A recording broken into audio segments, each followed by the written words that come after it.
નમસ્કાર દર્શક મિત્રો, કરંટ ટોપિકમાં હું પિનલ આપ સૌનું સ્વાગત કરું છું। કરંટ ટોપિકમાં આજે વાત કરી રહ્યા છે નવી સ્ક્રેપ પોલિસીને લઈને અને ખાસ કરીને આ વખતે જ્યારે બજેટ રજૂ કરવામાં આવ્યો છે ત્યારે ઘણી નવી જાહેરાતો કરવામાં આવી છે। ઘણા નવા એવા ઇશ્યુઝ છે કે જેના પર ધ્યાન આપવામાં આવ્યું છે। તેમાં વધુ એક મહત્વનો આ ટોપિક છે જેના પર આજે આપણે ચર્ચા કરી રહ્યા છીએ। એટલે હવે જો તમારી કાર જૂની છે તો તેને કબાડીમાં મોકલવામાં આવશે। એટલે હવે જૂની કારો આવનારા દિવસોમાં રસ્તા પર જોવા નહીં મળે અને આ આપણા દેશમાં હવે થવા જઈ રહ્યું છે, પરંતુ અન્ય દેશોમાં આ પોલિસી પહેલાંથી જ કાર્યરત છે અને ખાસ કરીને કહી શકાય કે ઘણી સક્સેસ પણ છે અને એટલા જ માટે આ સફળ પોલિસીને હવે આપણા દેશમાં પણ લાગુ કરવામાં આવશે। એટલે હવે કેન્દ્રની મોદી સરકારે ટૂંક સમયમાં એક જે નીતિ લઈને આવી રહી છે તે છે અહીંયા સ્ક્રેપ પોલિસી અને ખાસ કરીને આપણે પણ જણાવી દઈએ કે આ નીતિ જલ્દીથી લાગુ કરવામાં આવશે અને હવે કેન્દ્રીય મંત્રી પ્રકાશ જાવડેકરે જે મહત્વની જાહેરાતો કરી છે તેના પર આજે આપણે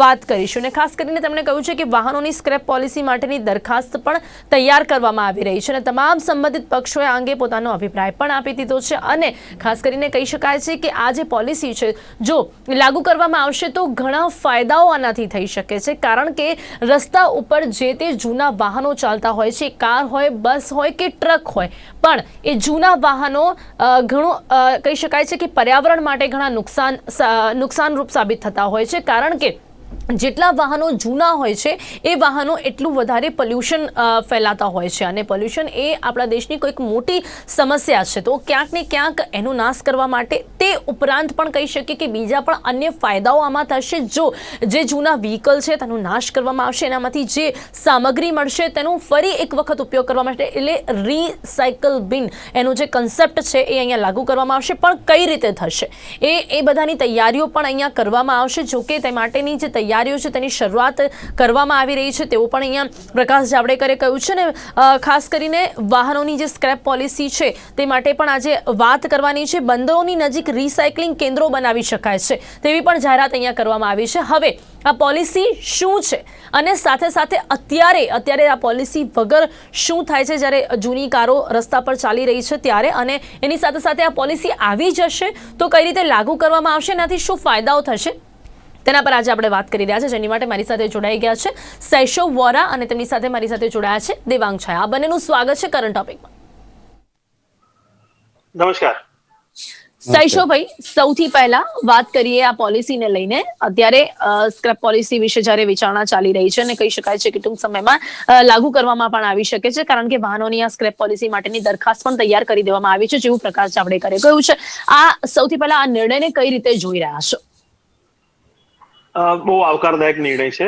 થોડાક કોઈ પણ નિર્ણય હોય એની અંદર ક્યાંક કંઈક શંકા પણ હોય, કુશંકા પણ હોય અને મોટે ભાગે આવકારદાયક આ નિર્ણયની રીતે એટલા માટે ગણી શકીએ કે સ્ક્રેપ પોલિસી બહુ વર્ષોથી આપણે ત્યાં આપણે દરેક વસ્તુ છે ને આપણે એક સામાજિક પ્રાણી ભારતીય તરીકે આપણે વિચારીએ ને તો દરેક વસ્તુ કે વાહન કે સાધન જે લાવીએ ને એને આપણે ચલાવી રાખવામાં માનીએ છીએ અને સૌથી મોટું સેકન્ડ હેન્ડ માર્કેટ જેને આપણે કહીએ કે ઓટોમોબાઈલ સેક્ટરની અંદર એ આપણે ભારતમાં સૌથી મોટું છે, કેમ કે એક ગાડી જ્યારે નવી પરચેસ કરવામાં આવે છે અને પછી એક કબાડખાનામાં જાય છે। અત્યારે આપણી પાસે કોઈ ઓર્ગેનાઇઝ વેમાં સ્ક્રેપ પોલિસી છે નહીં અને કોઈ સ્ક્રેપ સેન્ટર પણ નથી એવું કે જ્યાં જઈને તમે કપાવી શકો, એ ગાડીને કમ્પ્લીટલી આપણે ડિમોલિશ કરી નાખીએ કે એનું કશું જ ના બચે એ રીતના આપણે કરીએ એવું હાલમાં ક્યાંય ખાસ છે નહીં।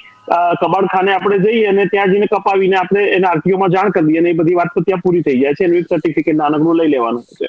હવે અત્યારે જે સ્ક્રેપ પોલિસી આવી છે એની અંદર એવું છે કે ચોક્કસ જગ્યાએ છે એને તમારી ગાડી મૂકવાની કે જ્યાં એનું એક પાર્ટ છૂટા કરી અને દરેક પાર્ટ પ્રોપરલી રિસાયકલ થાય। આ એક બહુ સારી વાત છે, પણ આમાંથી એક આપણે ભારતીયો એક માનસિકતામાંથી બહાર આવવું પડશે કે જૂનું એટલું સોનું નથી। તમારે મારે અત્યારે વિચારીએ જૂનું એટલું શું રાખી જ મૂકો, સંગ્રહેલા સાપ કામમાં આવશે। હવે સંગ્રહેલા સાપ કામમાં આવશે એમ કરીને આપણે લગભગ સાપના ભારત ભેગા કર્યા છે, સાપ જ બાંધ્યા છે। એટલે અત્યારે ભારતની અંદર તમે જુઓ તો 50% ઉપરના વ્હીકલ્સ એવા છે કે જે 10, 15, 17 વર્ષ કે 20 વર્ષ જૂના ફરી રહ્યા છે। એ ખટારાથી લઈ અને પેલા મોપેડ, તમે ગાંધીનગર જેવા ક્લીન સિટી, આપણે ગ્રીન સિટી કહીએ એની અંદર બી અત્યારે પેલા જૂના મોપેડો ફરતા હોય અને એના સાયલેન્સરમાંથી જે પ્રદૂષિત ધુમાડો કાઢી રહ્યું છે એની તરફ કોઈ આપણે ધ્યાન આપવા તૈયાર નથી. પણ પેલું જૂનું છે ને મારે સાચવવું છે, એટલે લાગણીઓના બંધન ને અહીંયા ખાસ અત્યારે કરીને બાજુ તો પર મૂકવાની શૈશવભાઈ વાત છે. આપણા ત્યાં ભારત દેશમાં તો જે પણ એવું કહી શકાય ને કે ઓલ્ડ એજ લોકો હોય તો એ લોકો જે રીતે એમના ઘરની સાથે લાગણીઓ બંધાઈ જાય અને ક્યાંક એમની જૂની ઘણી વસ્તુઓ સાથેની લાગણીઓ બંધાઈ જતી હોય છે ને, એવી જ રીતે Exactly. વાહનોની સાથે પણ લાગણીઓ બંધાઈ જતી હોય છે ને, જૂના વ્હીકલ્સને ન ચલાવતા હોય તો પણ ઘરે રાખે છે એ લોકો. હા, અને ગમે ત્યારે પાછું એટલે 5,000 ના ટોટલ વેલ્યુ ના હોય એમની ઉપર 3-4 હજાર નો બીજો ખર્ચો કરી અને એક આંટો મંદિરનો મારી આવશે અને પછી કહે છે કે ના ના આપણું આ વાહન ચાલે છે. એટલે પણ આ એમનો જે એક એ આંટો સંતોષ કેટલો ભારે પડતો હોય છે ને એમને કદાચ અંદાજો નથી આવતો.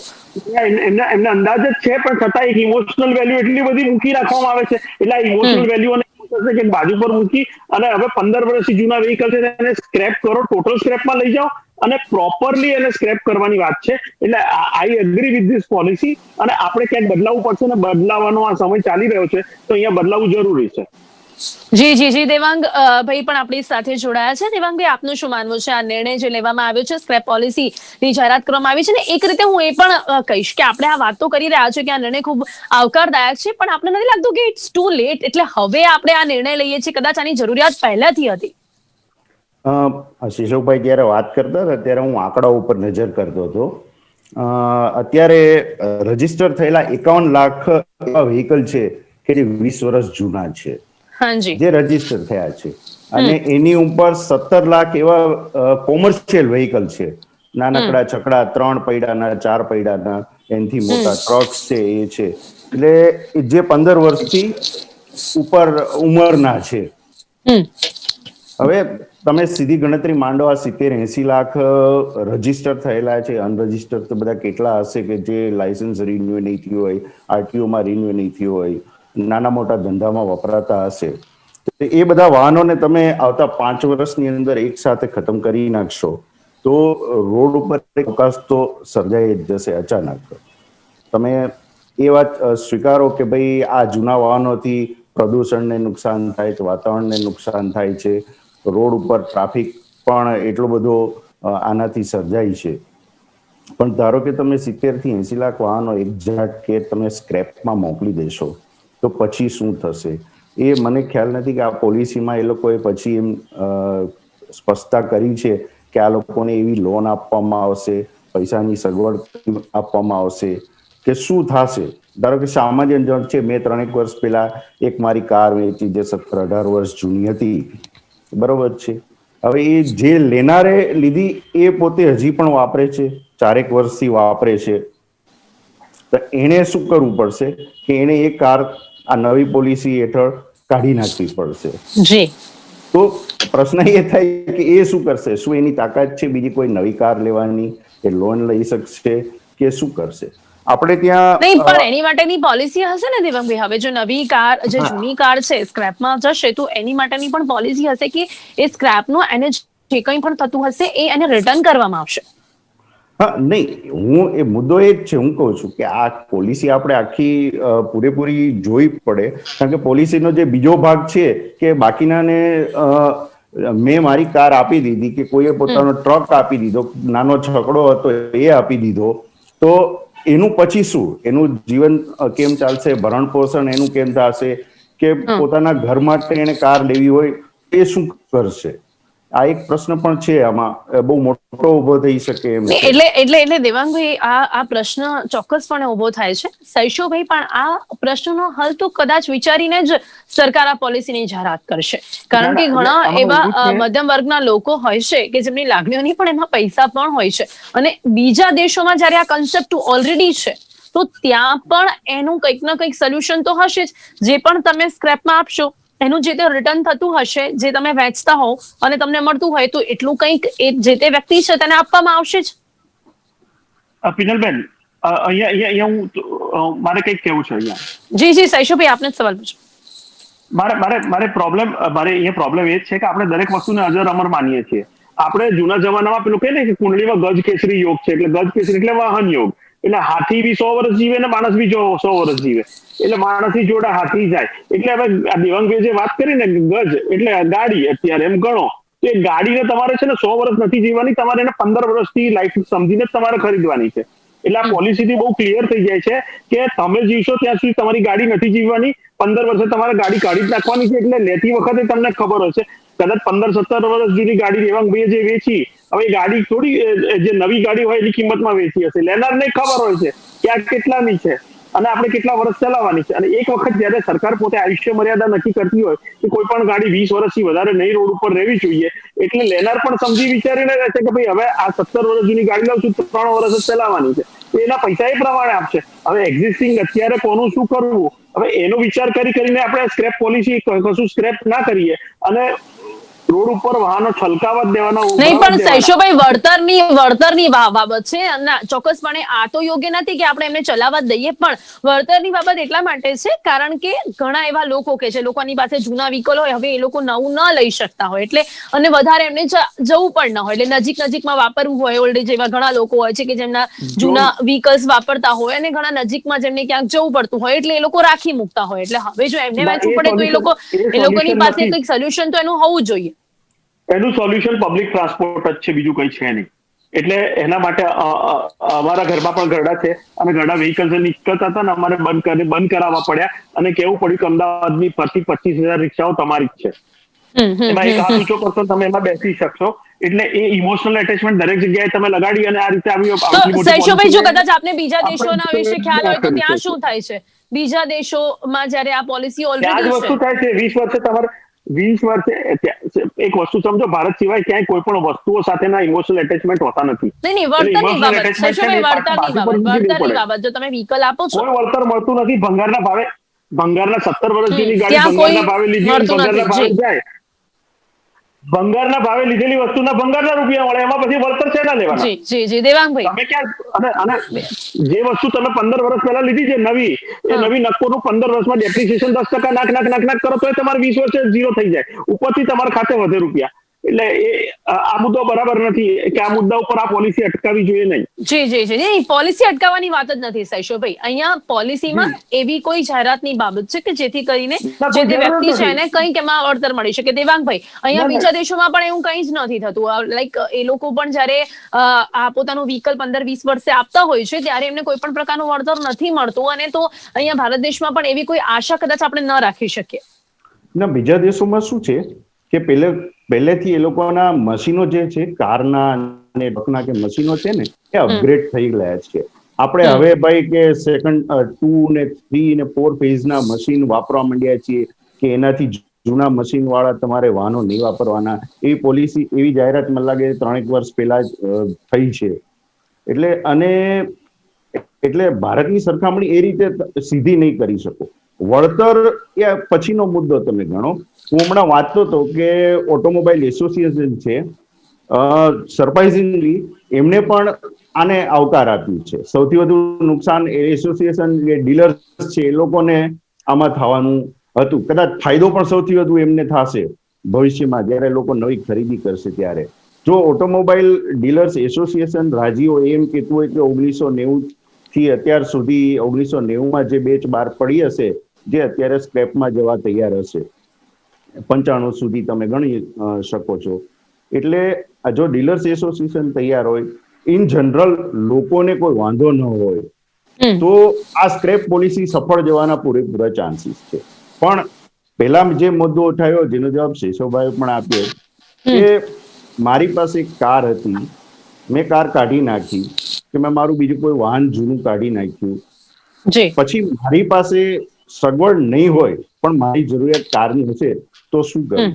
મારે ગજા બહાર જઈને, મારી ઉપરવટ જઈને મારે એક નવી કાર લેવી પડશે, એના માટે લોન લેવી પડશે, નવો ટ્રક લેવો પડશે, છકડો લેવો પડશે, કોમર્શિયલ વેહિકલ લેવું પડશે, કે ગમે તે લેવું પડશે, કોઈ પણ એવું. તો આ એક મુદ્દો જો ક્લિયર થાય તો આ પોલિસી બધી રીતે સારામાં સારી છે. સચવાઈ જાય છે રસ્તા ઉપર. શૈશોભાઈ, આ બાબત પર આપ કોઈ જવાબ આપવા માંગો છો?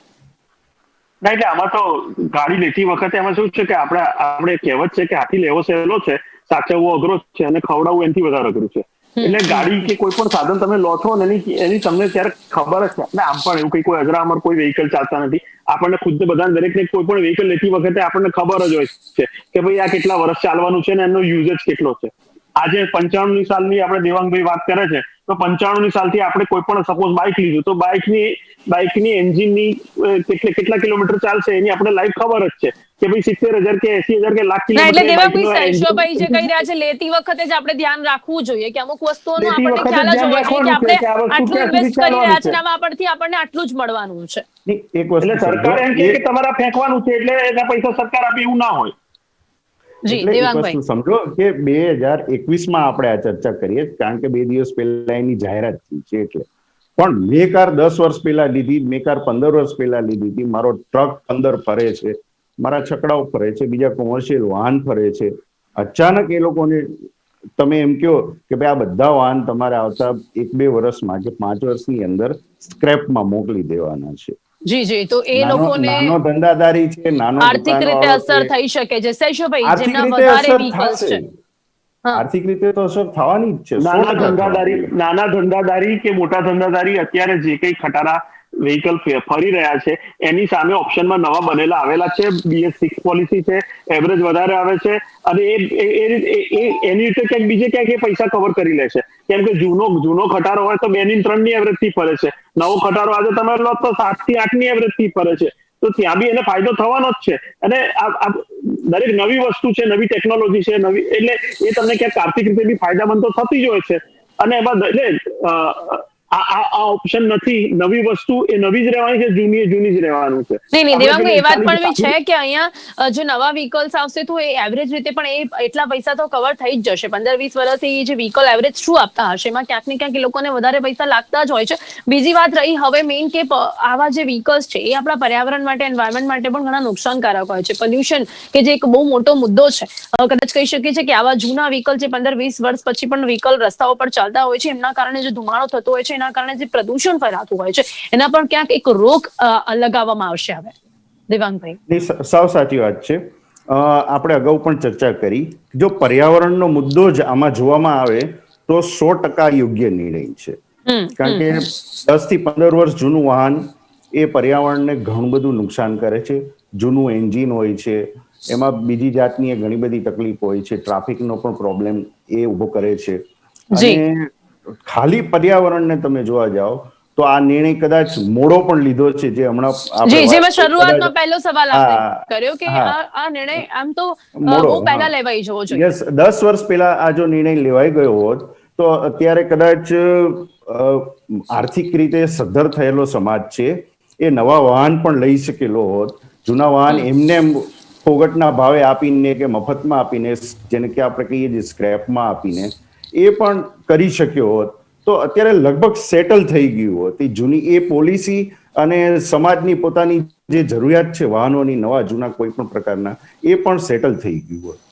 જી જી જી સૈશ્વભાઈ બીજી વાત અહીંયા ચલો એક પોલ્યુશનની વાત તો ખરી પણ એ ઉપરાંત જે પણ આપણે જે રિસાયકલિંગની વાત કરી રહ્યા છે, રિસાયકલિંગ પ્લાન્ટ બનાવવામાં આવશે. હવે એમાંથી જે પણ સામગ્રી મળશે એ ઓટોમોબાઈલ ઉદ્યોગ માટે ફરીથી ઉપયોગી બનશે.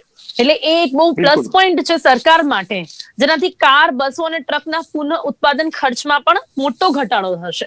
તો હવે એ ફાયદો પણ ઇનડિરેક્ટલી રીતે જે સામાન્ય જનતા છે તેને મળવો જોઈએ. કારણ કે આંતરરાષ્ટ્રીય બિલકુલ બજારોમાં ભારતની સ્પર્ધાત્મકમાં પણ વધવાની, કોમ્પિટિશન પણ વધવાની છે. તો હવે આ જયારે ફાયદો ગવર્મેન્ટને થવાનો છે, પુનઃ ઉત્પાદન ખર્ચ જયારે ઘટવાનો છે, ત્યારે આનો ફાયદો ક્યાંક પબ્લિકને પણ મળવો જોઈએ. ચોક્કસ આ ફાયદો પબ્લિકને મળી શકે એમ છે, એમાં કોઈ બેમત નથી. હવે આજે પોલ્યુશનની પહેલા તો એ કહી દઉં કે દેવાંગભાઈ જે વાત કરી એ રીતે જો કદાચ આપણે અત્યારે બધા BS6 ના વ્હીકલ ચલાવતા હોત તો લોકડાઉનનો એક આપણને બહુ સરસ સુંદર મજાનો અનુભવ થયો કે લોકડાઉનની અંદર આખો દેશ લગભગ બંધ હતો, ઇન્ડસ્ટ્રી પણ બંધ હતી, વ્હીકલ્સ પણ બંધ હતા. હવે પોલ્યુશનની અંદર શું છે કે 40 થી 45% જે ફાળો છે એ વ્હીકલ્સનો છે, પછી ઇન્ડસ્ટ્રીનો આવે છે અને પછી કન્સ્ટ્રક્શન સાઇટનો આવે છે. એટલે આ જે બધું જ બંધ હતું એટલે આપણે જલંધરથી બેઠા બેઠા હિમાલય જોયો. હવે આ જ પરિસ્થિતિ કદાચ પોલ્યુશન ઓછું થાય તો આપણે એટલીસ્ટ દિલ્હી જેવા જે મહાનગરો છે કે જ્યાં આ રીતે અત્યારે ફોગ કે પ્રદૂષણનું લેવલ વધી જાય છે એને ઘટાડી શકીએ. હવે તમારી વાત છે કે સ્ક્રેપની પોલિસીની અંદર આ જે રિસાયકલ થવાનું, રિસાયકલિંગ જે કંઈ કરવાનું છે કે ઇન્ડસ્ટ્રીયલિસ્ટ તરીકે હું તમને એમ કહું કે રિસાયકલ એટલું બધું સસ્તું નથી. કેમ કે રિસાયકલની અંદર પોતે પણ રિસાયકલ પ્રોસેસ છે એ પોતે પણ કંઈક પોતાની કિંમત એડ થવાની છે. પણ જી જી ફાયદો જી ક્યાં જી થશે કે જે લોખંડ છે, એલ્યુમિનિયમ છે, આજે બધા એન્જિન એલ્યુમિનિયમ ના થઈ ગયા, કે એની અંદર કોપર વપરાયેલું છે, કે એની અંદર બીજી પ્રેશિયસ મેટલ, આપણે હમણાં તમને ખ્યાલ હોય તો કોઈ એક પર્ટિક્યુલર મોડલના સાયલેન્સર ચોરાતા થઈ ગયા કેમ કે એની અંદર રેર અર્થ હતા. એટલે આ પ્રકારના જે પ્રેશિયસ કેમિકલ્સ થી લઈને બધું જે છે એ આપણે રિકવર કરીએ, રીસાયકલ કરીએ, તો એટલીસ્ટ એક એઝ અ નેશન આપણને સૌથી મોટો ફાયદો એ થાય કે ઇમ્પોર્ટ કરીને આપણે જે આ બધું લઈ આવીએ છીએ એ રિસાયકલ થયેલું ફરીને ફરી આપણે દેશમાં વાપરીએ, તો એટલીસ્ટ આપણો પહેલો ફાયદો એ છે કે પેટ્રોલિયમ બિલ ઘટે છે, કે કેમ કે એવરેજ વધે છે.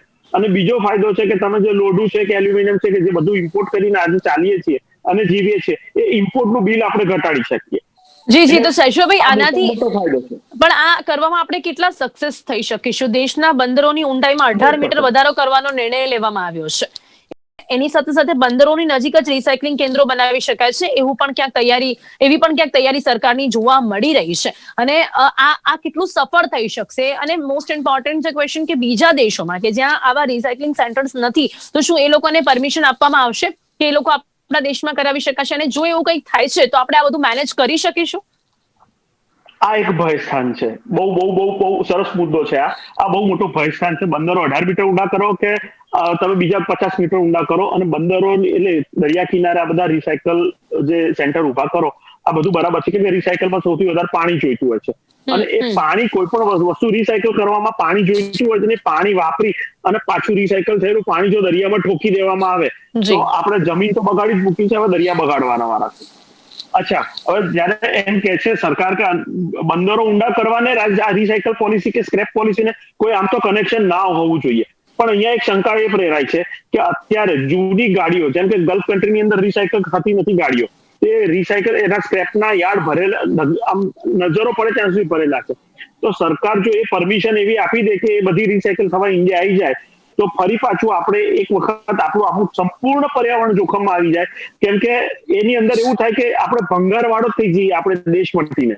કેમ કે આખી દુનિયાની જો ગાડીઓ આપણે અહીંયા સ્ક્રેપમાં લઈ આવીએ, આપણી પાસે અલંગનું બહુ મોટું ઉદાહરણ છે કે અલંગનું આપણે જહાજવાળો જે જહાજો ભાંગવાનો જહાજવાળો બનાવ્યો, એના પછી આજે પોલ્યુશન કંટ્રોલ બોર્ડ ગુજરાતનું હોય, એ ક્યારે એને કંટ્રોલ કરી જ નથી શક્યું. આ અલંગ વિશેના સમાચારો છાશવારે આવતા હોય છે. એટલે આપણે અત્યારે આપણી જમીન તો લગભગ બગાડી ચૂક્યા છીએ, તો દરિયાને બી બગાડવાનો છે કે આ એક સવાલ બહુ મોટો છે. અને હું તો માનું છું કે સ્ક્રેપ આપણે આપણા જે વાપરેલા વ્હીકલ છે ત્યાં સુધી બરાબર છે, પણ બીજાનો કચરો મારે ત્યાં લાવીને મારે રિસાયકલ કરવાનો હોય. જી, એટલે ક્યાંક એના પર વિચારીને નિર્ણય લેવો જોઈએ કે બીજા દેશોમાં જ્યાં સેન્ટર્સ નથી તેને પરમિશન ના જ આપવી જોઈએ. અને દેવાંગભાઈ, આપનું શું માનવું છે? આ એક ભય જે જોવા મળી રહ્યો છે તેને લઈને સરકારે કેવી તૈયારી કરવી જોઈએ? નહીં, આમાં શું છે કે આ જે પાર્ટ સરકારે જે જાહેર કર્યો છે ને, એ એમની પોલિસી સફળ થાય અથવા તો સફળ દેખાય કે લોકોને એમાં વિશ્વાસ વધે, એના માટે આ સેકન્ડ પાર્ટ આખો તૈયાર કરેલો છે. અહીંયા આખો જોને તોનો જ સવાલ છે કે ભાઈ અમે આ વિકસાવશું, અહીંયા આવું કરશું, અહીંયા આવું કરશું, કે ભાઈ બંદરો ઊંડા કરશું, બંદરોમાં વ્યવસ્થા કરશું. મને યાદ છે 15-17 વર્ષ પહેલા સરકારે જાહેર કર્યું હતું ત્યારે દુનિયા રેડ મીટ, લાલ માંસ ઉપરથી વ્હાઇટ મીટ ઉપર, એટલે સમુદ્ર જીવો ઉપર પોતાનું ખાવાનું ચેન્જ કરી રહી હતી. ત્યારે સરકારે એક એક્વાકલ્ચરનો બહુ મોટો પ્રોજેક્ટ ચાલુ કર્યો હતો. અને દરિયા કિનારો કોઈની પાસે છે નહીં દુનિયામાં, પણ એ સફળ શું કામ ન થયો? સરકારે તરત બીજી પોલિસી જાહેર કરી દીધી કે ભાઈ દરિયા કિનારો છે, જ્યાં કિનારો પૂરો થાય છે ત્યાંથી 3 કિલોમીટર સુધી તમે કોઈ પણ જાતનું બાંધકામ કરી શકો નહીં. એટલે એ એક્વાકલ્ચરનો આખો પ્રોજેક્ટ ત્યારે 15-17 વર્ષ પહેલા બંધ થઈ ગયો. મને ખબર પડતી સરકાર બંદરોમાં દરિયા કિનારે જ આ રીતનો પ્રોજેક્ટ પાછી પોતાની પોલિસી ચેન્જ કરીને ઉભો કરવા માંગે છે. અને આ બધું જેમ શેષવભાઈ કીધું કે આ એટલે કે અહીંયાનો કચરો ત્યાં, ત્યાંનો કચરો અહીંયા, અને એ કઈ રીતે હેન્ડલ કરશે એ બહુ ચોક્કસપણે એની માટે તમામ જે મુદ્દાઓ છે તેને ધ્યાનમાં રાખીને જ આ પોલિસી લાગુ કરવામાં આવશે ને હજી ઘણા પરિવર્તનો પણ જોવા મળી શકે છે. અત્યારે સમય અહીંયા સમાપ્ત થાય છે. શૈશવભાઈ, દેવાંગભાઈ, આ બંને મારી સાથે ચર્ચામાં જોડાયા તે બદલ આપનો ખૂબ ખૂબ ધન્યવાદ. Thank you so much. તો અત્યારે ખાસ કરંટ ટોપિકમાં વાત કરી છે કે હવે જે સ્ક્રેપ પોલિસીની વાત સરકાર કરી રહી છે એ સ્ક્રેપ પોલિસી એમ તો જો આપણે જોવા જઈએ તો ક્યાંક આપણને ઘણી સારી લાગે છે, પણ ખરેખર જ્યારે આ પ્રેક્ટિકલી આ પોલિસી લાગુ કરવામાં આવશે તો કેટલી સફળ થઈ શકે છે, કઈ રીતે લાગુ કરવામાં આવશે. ઘણા એવા ક્રાઇટેરિયા છે કે જે ક્રાઇટેરિયા પર નજર કરીને સરકારને આ પોલિસી લાગુ કરવી પડશે. તે ઉપરાંત અત્યારે જો ખાસ કરીને જોવા જઈએ તો જે પ્રકારે ગણકરી જણાવી રહ્યા છે કે આગામી 5 વર્ષમાં ભારત તમામ કાર, બસો અને ટ્રક્સનું ઉત્પાદન કેન્દ્ર બની જશે. પરંતુ એવું થઈ શકશે તો એ બહુ જ સારી બાબત છે, પરંતુ કઈ રીતે અને પોલિસીમાં કંઈક પરિવર્તન પણ કદાચ લાગુ કરવા પડે. પણ આ પોલિસી એમ સારી લાગી રહી છે, પરંતુ પ્રેક્ટિકલી આ પોલિસી જ્યારે લાગુ કરવામાં આવશે ત્યારે એની શું ઇમ્પેક્ટ પડશે તે જોવાનું રહેશે. કરંટ ટોપિકમાં અત્યારે બસ આટલું જ. ફરીથી મળીશું એક નવા વિષય સાથે. ત્યાં સુધી રજા આપશો. નમસ્કાર.